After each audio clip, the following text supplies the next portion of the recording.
General Marcus Chen stood on the observation deck of the diplomatic station, watching the distant stars through the massive viewport. His weathered hands clasped behind his back, the old soldier carried himself with the quiet dignity that had earned him respect across a dozen worlds. The blue and silver uniform of the Terran Defense Force bore countless service ribbons, each one telling a story of humanity's long journey to the stars. 800 years had passed since the Great Peace Treaty was signed. 8 centuries of cooperation, trade, and mutual respect between the Galactic Coalition and the human colonies. Chen had spent his entire military career believing in that peace, serving as a bridge between species that once viewed each other with suspicion and fear. The diplomatic summit on Kepler Station was supposed to be routine. Representatives from the Zephyrian Empire, the Crystalline Hegemony, and 17 other major powers had gathered to discuss mining rights in the Outer Rim territories. Chen was there as Earth's military advisor, a ceremonial position more than anything else. Wars belonged to the history books now. Ambassador Sarah Williams approached him, her footsteps echoing in the vast chamber. "General, the Zephyrian delegation wants to speak with you privately. Something about security concerns in Sector 7. Chen nodded, turning away from the stars. The Zephyrians were an insectoid species, their chitinous exoskeletons gleaming under the station's artificial lights. They had always been straightforward in their dealings with humanity, preferring direct communication over the elaborate diplomatic dances favored by other species. The meeting was arranged in Conference Room Delta, a neutral space decorated with symbols from all coalition members. Chen entered to find 3 Zephyrian officials waiting, their compound eyes reflecting the room's soft lighting. High Commander Vextar clicked his mandibles in what humans had learned was a greeting. "General Chen, we appreciate your time." Vextar's translation device rendered his speech in accented but clear English. "We have discovered disturbing intelligence about human military activities." Chen's expression remained neutral, though a cold feeling settled in his stomach. "What kind of activities, High Commander?" "Secret weapons development. Hidden fleets. Violation of Treaty Article 7, which specifically prohibits the construction of planet-killing technology." Vextar's antennae twitched with agitation. "Our sources indicate humans have been preparing for war while speaking of peace." The accusation hit Chen like a physical blow. His mind raced through everything he knew about human military operations. The Defense Force had been downsized repeatedly over the centuries. Most of their ships were outdated patrol vessels. The idea that Earth was secretly building a war machine was absurd. "High Commander, I can assure you that these allegations are completely false. The Terran Defense Force operates under full transparency protocols. Every ship, every weapon system is registered with the Coalition Military Registry."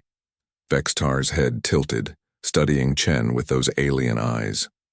"Perhaps you are not aware of these operations, General. Perhaps your own government keeps secrets from you." Before Chen could respond, the conference room's doors sealed with a pneumatic hiss. Red warning lights began flashing, and the station's computer announced an emergency lockdown. Chen's hand instinctively moved toward his sidearm, but he stopped himself. Drawing a weapon during diplomatic proceedings would be an unthinkable breach of protocol. "What is the meaning of this?" Chen demanded, but Vextar was already backing away along with his 2 companions.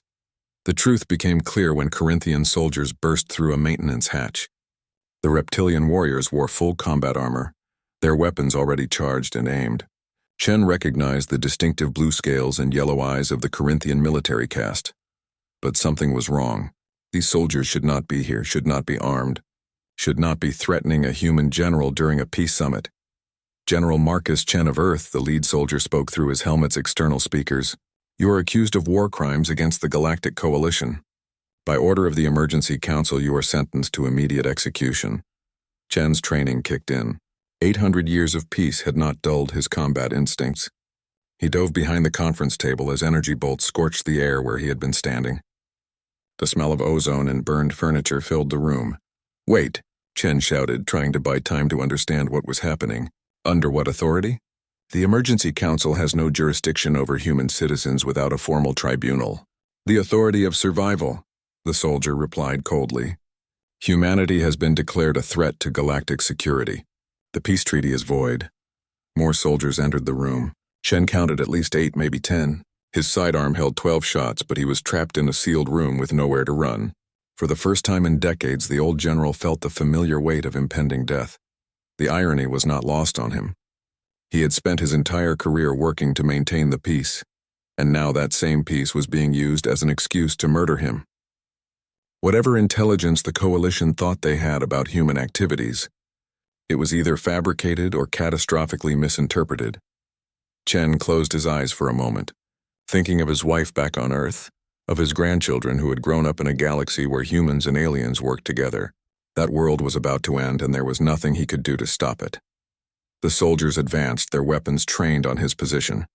In a few seconds, 800 years of carefully maintained peace would die with him, and Chen suspected that what came next would make the old wars look like children's games. He opened his eyes, checked his weapon one last time, and prepared to make his last stand matter. The first energy blast caught General Chen in the shoulder, spinning him around as burning pain shot through his body. He hit the floor hard, his sidearm skittering across the polished metal surface. The Corinthian soldiers advanced methodically, their weapons still trained on him. For 800 years of lies, the lead soldier said, raising his rifle for the killing shot. Chen closed his eyes, thinking of home. But the final blast never came. Instead, the conference room shook violently as something massive struck the station. Emergency klaxons wailed throughout the structure, and the artificial gravity fluctuated wildly. Through the chaos, Chen heard the distinctive whine of human plasma drives approaching at combat speed. The Corinthian soldiers looked confused, their attention divided between their wounded target and whatever was happening outside. Chen used their momentary distraction to roll behind an overturned chair, pressing his hand against the bleeding wound in his shoulder. Unknown vessels. This is Kepler Station Traffic Control. A voice crackled through the communication system. You are approaching a diplomatic facility. Reduce speed and transmit identification codes immediately. The response came in crisp militaristic English that made Chen's heart race with hope. Kepler Station, this is Admiral Sarah Knox aboard the TDF Retribution. We are responding to a distress signal from General Chen. Prepare for emergency docking procedures. Chen's mind reeled. The Retribution was supposed to be a museum ship, decommissioned decades ago. Admiral Knox had retired from active service 15 years earlier. Yet somehow, impossibly, they were here. The Corinthian soldiers exchanged rapid clicks in their native language.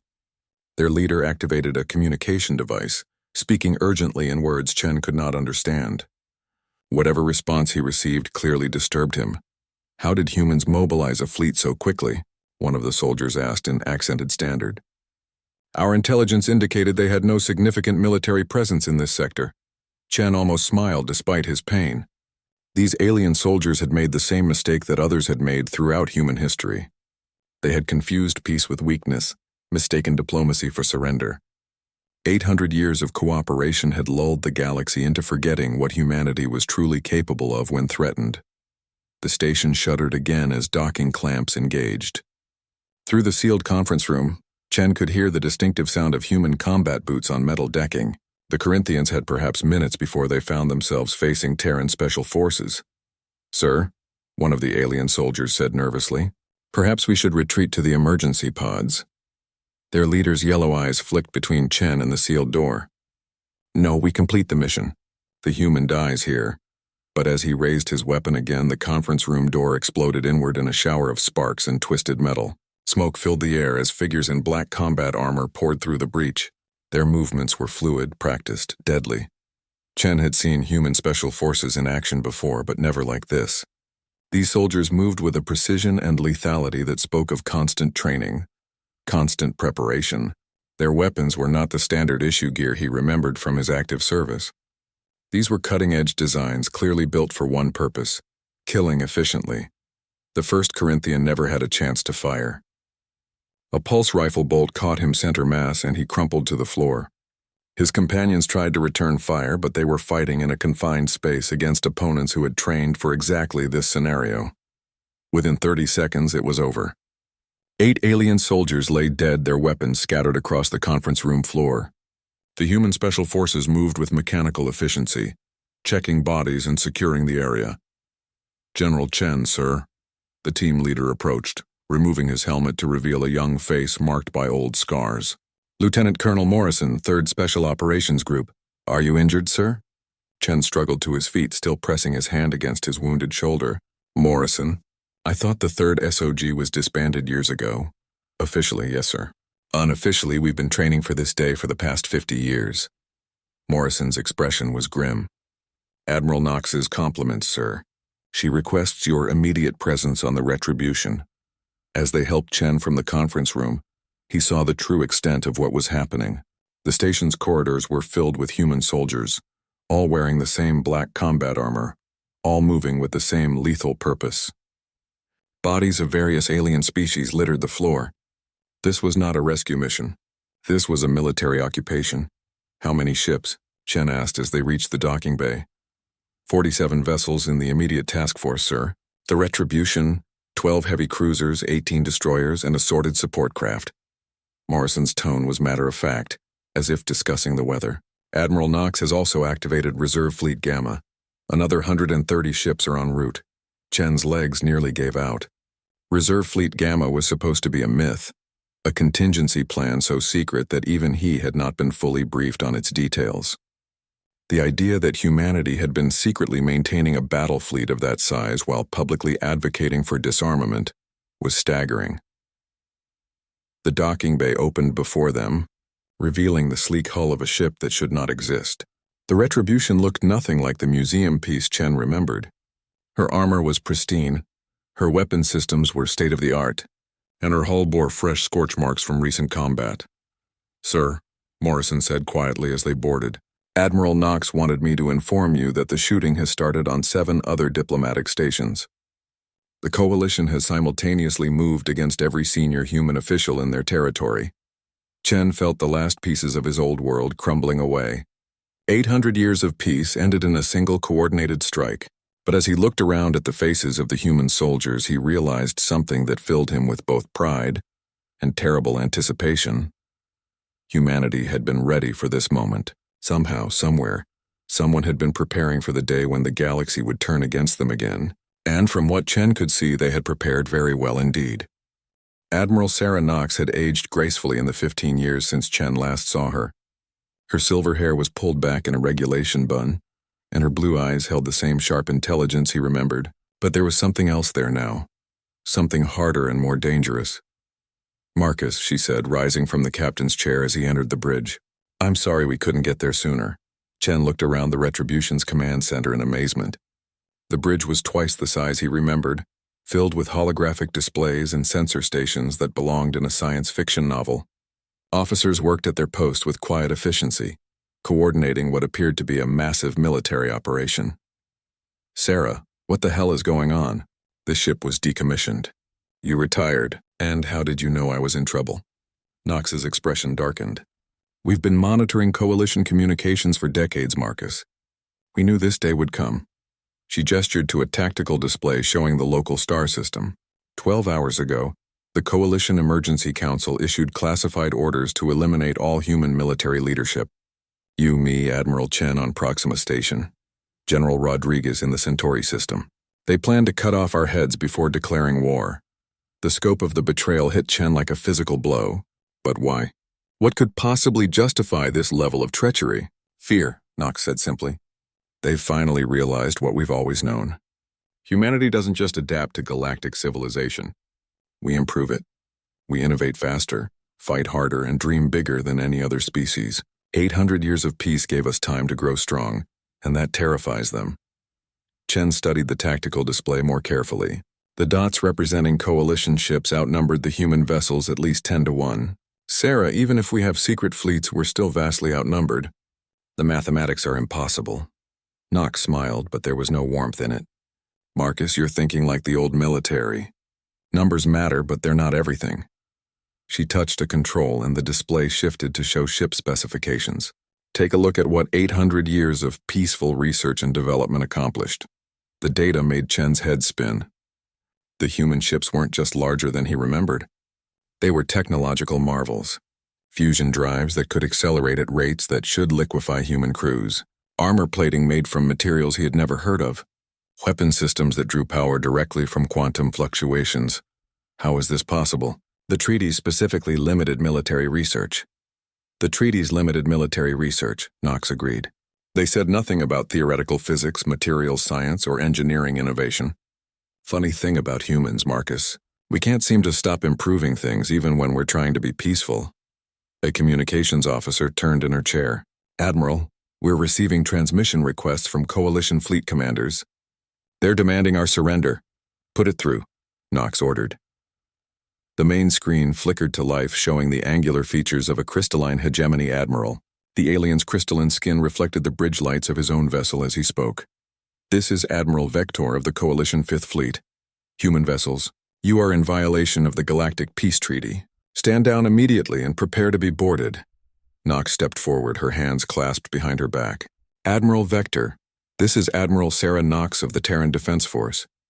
The Galactic Peace Treaty was violated when your allies attempted to murder General Chen during diplomatic proceedings. We are responding in kind. The alien's crystalline features shifted in what Chen recognized as surprise. Admiral Knox, our records indicate you retired from military service 15 years ago. Retired from active service, Knox corrected. I never stopped being a soldier. She paused, letting that sink in. You have 30 seconds to withdraw your forces from this system. After that, we will consider you hostile targets. Vector's image flickered with static as his ship's communication system struggled with what appeared to be interference. Admiral, you are severely outnumbered. My fleet contains 47 warships, including 6 dreadnoughts. Your task force has no chance of victory. Knox's smile turned predatory. Admiral, let me share something that 800 years of peace apparently caused your species to forget. Humans don't fight fair. We fight to win. She gestured to her tactical officer, who began entering commands into his console. Around the retribution, space itself seemed to shimmer and bend. Chen watched in fascination as the human ship simply vanished from the Coalition sensors. Stealth fields, Knox explained quietly. Bending light and electromagnetic radiation around our hulls. Another peaceful research project that had unexpected military applications. On the main screen, Admiral Vector's expression shifted from confidence to confusion to dawning alarm. His sensor operators were clearly reporting that the human fleet had simply disappeared. This is impossible, the alien admiral muttered. Ships cannot simply vanish. Apparently they can, Knox replied cheerfully. You now have 15 seconds to withdraw. Chen watched the tactical display as the Coalition ships began moving into attack formations, clearly preparing to fire on the last known positions of the human vessels. It was a tactical mistake that would cost them dearly. Time's up, Knox announced. All units, you are cleared to engage. Remember, we're not just fighting for ourselves. We're fighting for every human colony in the galaxy. The space around Kepler Station erupted into violence. The Coalition ships fired their weapons at empty space while death struck them from directions they couldn't even detect. Human ships decloaked just long enough to fire, then vanished again before return fire could find them. Chen watched in awe as the technological advantage played out. Coalition dreadnoughts, massive ships that had dominated space warfare for centuries, found themselves helpless against enemies they couldn't see or track. Torpedo after torpedo slammed into their hulls from impossible angles. Within 10 minutes, Admiral Vector's proud fleet was reduced to burning wreckage drifting through space. Only a handful of ships managed to escape into hyperspace, carrying news of humanity's true capabilities back to the Coalition core worlds. My God, Chen whispered. Sarah, this changes everything. Knox nodded grimly. 800 years of peace just ended, Marcus. And the galaxy is about to learn why our ancestors fought so hard to get out here in the first place. The emergency session of the Coalition Council convened on Zarian Prime, the ancient capital world that had seen 8 centuries of peaceful deliberation. Representatives from 43 species gathered in the vast crystalline chamber, their voices raised in panic and accusation. High Chancellor Mordek of the Zephyrian Empire stood at the central podium, his chitinous exoskeleton gleaming under the chamber's bioluminescent lighting. Around him, the curved walls displayed tactical reports from across the galaxy, each one telling the same impossible story. In the past 72 hours, Mordek announced, his mandibles clicking with agitation, human forces have destroyed or disabled over 300 Coalition vessels. Our casualty reports indicate losses exceeding 40,000 personnel. Shocked murmurs rippled through the assembled delegates. The Corinthian representative, his blue scales dulled with stress, rose from his seat. High Chancellor, Our intelligence services assured us that humanity possessed no significant military capability. How is this level of resistance possible? Before Mordek could respond, the chamber's main display activated, showing a recorded message. Admiral Sarah Knox appeared on the screen, standing on what appeared to be the bridge of a warship. Behind her, human officers worked at stations displaying technology that looked decades ahead of anything the Coalition possessed. To the members of the Galactic Coalition, Knox began, her voice carrying across the silent chamber, "You have violated 800 years of treaty agreements by attempting to murder our diplomatic and military personnel. This act of treachery will not go unanswered." The crystalline delegate, her translucent form shimmering with distress patterns, interrupted the playback. "How did they acquire our communication codes?" This message was broadcast simultaneously across all Coalition frequencies. Knox's image continued speaking. "You seem to be under the impression that humanity has grown weak during our long peace. This is a fundamental misunderstanding of human nature. We do not grow weak during peacetime. We grow stronger, we adapt, we prepare." The display shifted to show images of human ships engaged in combat. The Coalition vessels, massive and powerful as they were, seemed clumsy and outdated compared to their human opponents. Energy weapons that should have vaporized entire sections of hull barely scratched the human armor. Missiles that could crack moons simply vanished into some kind of defensive barrier. "For 8 centuries you believed you knew us," Knox continued. "You saw our diplomats and traders, our scientists and artists. You assumed this was all we were. You forgot that humans are the species that crawled out of gravity wells using controlled explosions. We are the species that looked at the vacuum of space and decided to live there. We are the species that turns every tool into a weapon, and every weapon into a better tool." Ambassador Teclon of the Hive Mind Collective rose on his 6 legs, his compound eyes reflecting the disturbing images on screen. "The humans have clearly been preparing for this conflict for decades. Our intelligence networks were completely compromised." Compromised? The voice came from the chamber's entrance, where a figure in human diplomatic robes had somehow appeared. Ambassador David Harrison walked calmly down the central aisle, ignoring the weapons that various security details were training on him. Ambassador Harrison, High Chancellor Mordek's translator, rendered his shocked clicks. "How did you gain access to this chamber?" "Security reported no human ships in the system." Harrison smiled pleasantly as he reached the speaking floor. "High Chancellor, you're making the same mistake your military commanders made. You're thinking in terms of the technology you understand." He gestured casually, and the chamber's defensive screens flickered and died. 800 years of peaceful cooperation gave us access to every Coalition world, every station, every ship. We learned your languages, studied your technology, and mapped your weaknesses. The draconian delegate, her serpentine neck swaying with agitation, hissed through her translator. "You speak of weakness while outnumbered 1,000 to 1. Your entire species numbers barely 50 billion souls across 47 worlds. We represent over 800 species and 15 trillion citizens." "Numbers," Harrison agreed. "Very impressive numbers. But tell me, honored delegate, how many of those citizens know how to fight? How many of your species have ever faced true adversity?" He looked around the chamber, meeting the alien gazes with calm confidence. "Humans have been fighting for survival since we lived in caves. Every generation has faced extinction and survived. Every challenge has made us stronger." The tactical displays around the chamber updated with new reports. Human strike forces had apparently materialized throughout Coalition space, hitting military installations with surgical precision. Shipyards that had operated for millennia were reduced to debris fields. Command centers disappeared in balls of fire that seemed to burn without fuel. "Impossible," whispered the ethereal representative, her energy form flickering with distress. "Our sensors show no human ships approaching these targets." "How are they achieving these strikes?" Harrison's smile widened.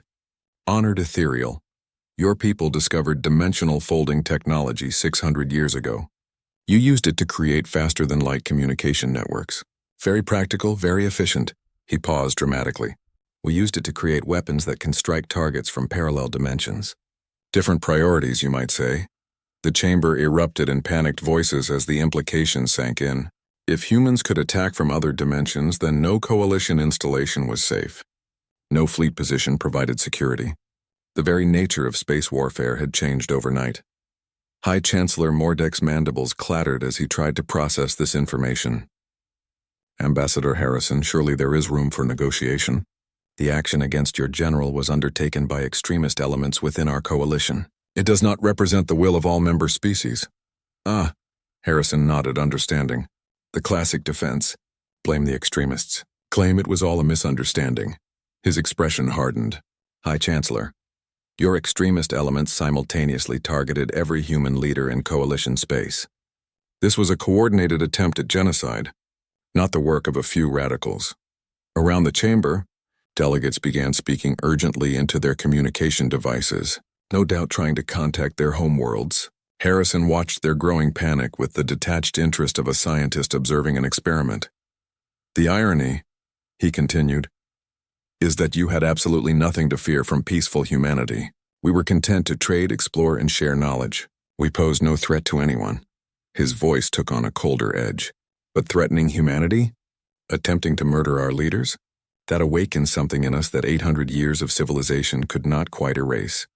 The main display flickered again, showing Admiral Knox back on her ship's bridge.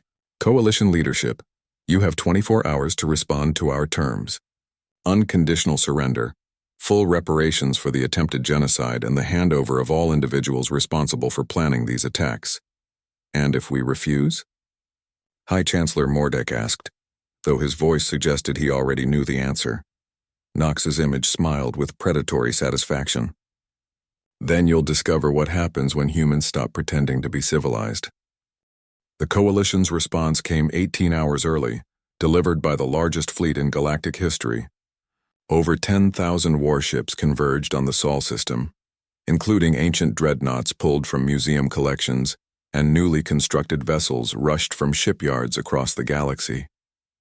The combined fleet represented the military might of 43 species, united in their determination to crush humanity once and for all. Admiral Zekthar of the Reformed Dominion stood on the bridge of the Coalition flagship, the massive vessel Eternal Justice. Around him, holographic displays showed the approaching human homeworld, a small blue planet that had somehow spawned the greatest threat the galaxy had ever known.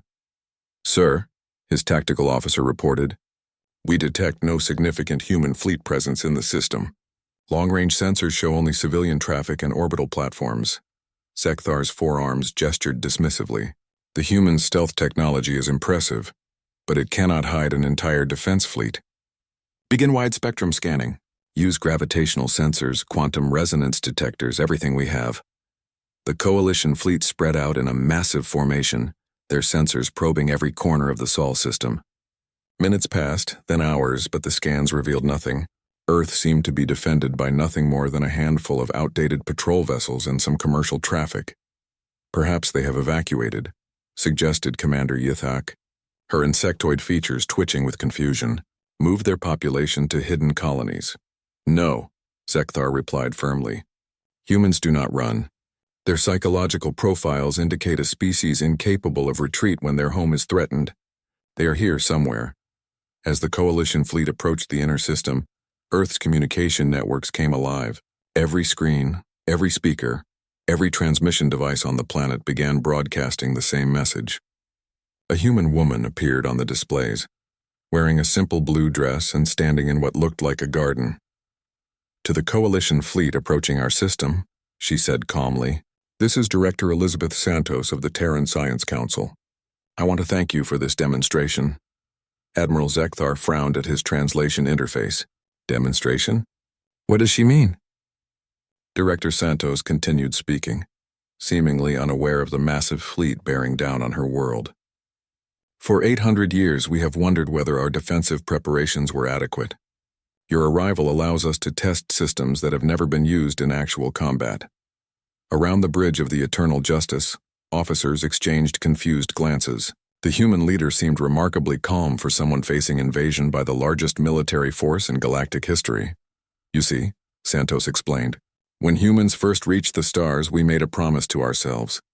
Never again would we be trapped on a single world vulnerable to extinction. Every human colony, every station, every ship was designed with one principle in mind: survival. The tactical displays on the Coalition flagship began showing anomalous readings. Energy signatures were appearing throughout the Sol system, but they didn't match any known ship configurations. The readings were massive, suggesting structures the size of moons, but nothing was visible to optical sensors. "Sir?" The tactical officer's voice carried a note of panic. "I'm detecting massive power buildups throughout the system. The energy levels are off the scale." Director Santos smiled pleasantly from every screen in the Coalition fleet. "Did you really think we would leave Earth undefended? Did you imagine that 800 years of human engineering would produce nothing more impressive than a few stealth ships?" Space around Earth began to shimmer and fold as massive structures decloaked. They weren't ships in any conventional sense. They were geometrical impossibilities, structures that seemed to exist in multiple dimensions simultaneously. Each one was larger than the Coalition's biggest dreadnoughts, and there were hundreds of them. "What are those things?" Commander Yithek whispered. "Defense platforms," Santos replied, as if she could hear the question across the void. "Though that term doesn't really do them justice. We prefer to think of them as reality anchors, each one capable of manipulating the fundamental forces of the universe within a localized area." Admiral Zekthar watched in growing horror as his sensors tried to make sense of what they were detecting. The human structures weren't just large. They were operating on principles of physics that shouldn't exist. Energy readings suggested they were drawing power directly from the vacuum of space itself. "All ships prepare for immediate attack," Zekthar ordered. "Target the largest structures first." The Coalition fleet opened fire with everything they had. Particle beams that could shatter asteroids, fusion missiles capable of cracking planets, energy weapons that drew power from entire star systems. The combined firepower should have been enough to sterilize the entire Sol system. Instead, the weapons simply stopped. Energy beams froze in space like solid objects. Missiles hung motionless in the void. Even the fusion explosions seemed to pause, their expanding plasma trapped in temporal bubbles. "Interesting," Director Santos observed. "You're using a lot of energy-based weapons. Very efficient under normal circumstances." She paused as if considering something. "Of course, energy weapons work by transferring energy from one location to another, and transfer requires the consent of local space-time." One of the human defense platforms began to glow with an inner light that hurt to look at. The frozen weapons fire that filled the space around it started moving again, but not toward their intended targets. Instead, every beam, every missile, every quantum torpedo turned around and accelerated back toward the Coalition fleet. Admiral Zekthar watched his own weapons returning to destroy his ships. "Evasive maneuvers! All ships scatter!" But there was nowhere to run. The human defense platforms had somehow taken control of the Coalition's weapons, turning their own firepower against them. Ships that had been built to survive direct hits from starkillers found themselves vaporized by their own missiles. "You wanted to know what 800 years of human development could accomplish," Santos said, her voice carrying across the chaos. "We learned to manipulate matter at the quantum level. We learned to fold space and time like origami. We learned to convince the universe itself to take our side in a fight." The Coalition fleet, the pride of 43 species, began to disintegrate. Ships that had terrorized star systems for centuries found themselves crushed by gravitational fields that appeared from nowhere. Others simply ceased to exist, erased from reality by forces beyond comprehension. Admiral Zekthar's flagship shuddered as something unimaginable grabbed hold of it. Through the viewports, he could see space itself bending and twisting around his vessel. His ship was being pulled into what looked like a hole in reality itself. "This is impossible," he gasped. "No species can control fundamental forces like this." Director Santos's image flickered on his screens one last time. "Admiral, you made one critical error in your calculations. You assumed that humans are just another species. We're not." Her smile was gentle but utterly terrifying. "We're the species that looked at an impossible universe and decided to make it possible. We're the species that refuses to accept limitations." The last thing Admiral Zekthar saw before his ship disappeared into the dimensional fold was Earth, beautiful and blue and completely unharmed, protected by forces that redefined the very meaning of power. The largest fleet in galactic history had ceased to exist, and humanity had barely lifted a finger to stop it. 1 year after the Battle of Sol, General Marcus Chen stood once again on an observation deck. But this time the view was very different. Instead of the peaceful diplomatic station where this had all began, he looked out at the ruins of Zerion Prime, the former capital of the Galactic Coalition. The ancient world had not been destroyed, not exactly. That would have been wasteful, and humans had learned efficiency during their 8 centuries of peace. Instead, the planet had been transformed. Human terraforming technology had reshaped continents, redirected rivers, and even adjusted the orbital mechanics to create a more suitable environment. Impressive work, Admiral Knox said, joining him at the viewing port. She wore a new uniform now, one that bore the insignia of the Terran hegemony, the governmental structure that had replaced both the old Earth government and the defunct coalition. Chen nodded, still processing the magnitude of what humanity had accomplished. Sarah, a year ago I was a ceremonial general watching over trade disputes. Now I'm the military governor of 17 star systems. The galaxy needed new management, Knox replied matter-of-factly. 800 years of coalition rule produced stagnation, corruption, and ultimately treachery. It was time for a change. The transformation had been remarkably swift. After the destruction of the coalition fleet at Sol, resistance throughout the galaxy had crumbled within months. Not because humans had continued their military campaign, but because they had demonstrated something far more convincing than superior firepower, superior competence. Human administrators had arrived on coalition worlds not as conquerors, but as problem solvers. Planets that had suffered under bureaucratic incompetence for centuries suddenly found their infrastructure modernized, their trade routes optimized, and their governments streamlined. Species that had been marginalized under coalition rule discovered they had voices in the new Terran system. The crystalline delegation arrived this morning, Knox mentioned, consulting a datapad. They're requesting full membership in the hegemony. Chen wasn't surprised. The crystalline hegemony had been one of the coalition's founding members, but they were also pragmatists. When it became clear that human administration was not only more efficient, but also more equitable than what they had experienced before, they had been among the first to seek accommodation. What about the Zephyrians, still holding out in the Outer Rim? High Commander Vextar, apparently, believes he can rebuild coalition resistance from the frontier worlds, Knox's expression suggested. She found this amusing rather than threatening. He has perhaps 50 ships and 3 marginally habitable planets. We're monitoring the situation, but there's no immediate threat. Through the viewport, Chen could see human ships moving through the Zerion system. Not warships, but massive construction vessels, mobile factories, and scientific research platforms. The militaristic displays of the past year were giving way to the more familiar sight of human industry and exploration. You know what surprises me most about all this? Chen said, what's that? How easily the galaxy accepted the change. I expected more resistance, more resentment about being conquered. Knox considered this. Marcus, I don't think we conquered them. I think we rescued them. She gestured toward the planet below where alien and human workers could be seen collaborating on massive construction projects. The coalition was dying, had been dying for centuries. It was too big, too corrupt, too set in its ways to adapt to changing circumstances. And we're different. We're human, Knox said simply. We don't just adapt to circumstances, we change them. As if to illustrate her point, the space around Zerion Prime began to shimmer as a massive structure materialized. The new Galactic Assembly Hall was a marvel of human engineering. A space station large enough to house representatives from over 100 species, while incorporating gravitational fields, atmospheric zones, and environmental controls suited to dozens of different forms of life. The opening session is next week, Knox noted. Representatives from 87 species have confirmed attendance. The agenda includes standardized trade protocols, universal education standards, and a proposal for joint exploration of the Andromeda Galaxy. Chen shook his head in wonder.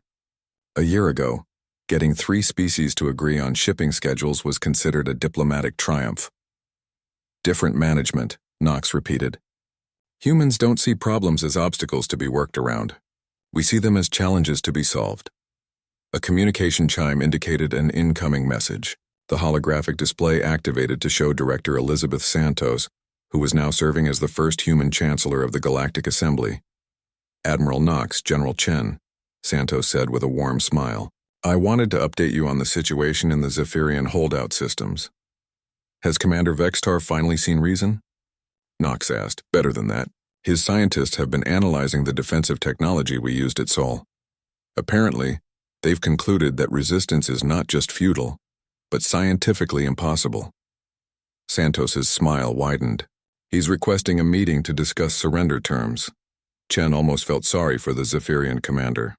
Vextar had been a competent military leader under the old system, but he was trying to fight a war using principles that no longer applied.